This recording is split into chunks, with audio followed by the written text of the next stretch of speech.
Robert the Doll, otherwise known as Robert the Haunted Doll, is a seemingly haunted toy that was once owned by painter Robert Eugene Otto from Key West. This painter's name is where the doll got its name. Robert the Doll seems to resemble a sailor from the mid to late 20th century. The doll stands about 3 feet tall and has button eyes, and despite the seemingly normally creepy doll aesthetic, Robert the Doll has much more, making him so creepy.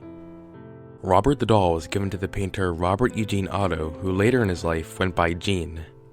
Gene had changed his name after being scolded by his mother, saying that Robert was the doll's name, not his. Gene was also heard having conversations with Robert, a seemingly normal thing for a child to do with their toys, probably just a wild imagination.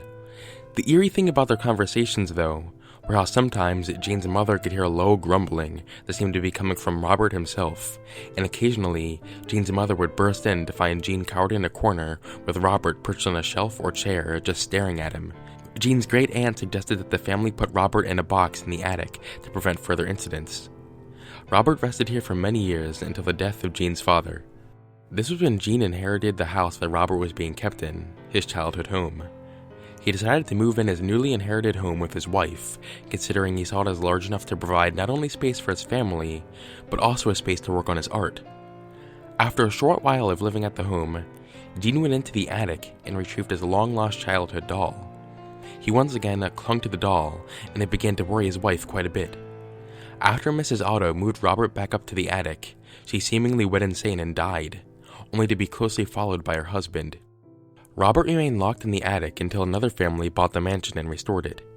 Visitors claimed to hear laughter coming from the attic, and at one point, it was even reported that Robert was found on the new owner's bed with a knife in his hand. This caused the newly settled family to move away. After this incident, Robert was moved to the East Martello Museum in Key West. He is kept in a glass box, and according to employees, he continues his menacing ways. His tone and smile has been said to turn into a frown. If you want to take a picture with Robert, you must ask politely and wait for him to tilt his head in approval. But if he does not, and you take a photo anyway, it is said that a curse will befall you and anyone who is with you when the photo is taken. This will also happen if you mock or make fun of Robert. To this day, Robert remains in his glass box at the museum.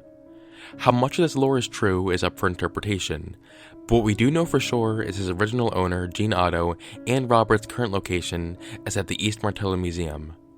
The rest is very hard to prove considering the lack of solid evidence in and against his favor. Despite this, the event is creepy in and of itself, even if none of it is true, considering dolls such as Robert often stand in what is called the uncanny valley, meaning Robert is human-like, but not entirely human, making your brain classify him as somewhat creepy. Of course, this doesn't apply to everyone, but this might be an explanation for his creepy vibe.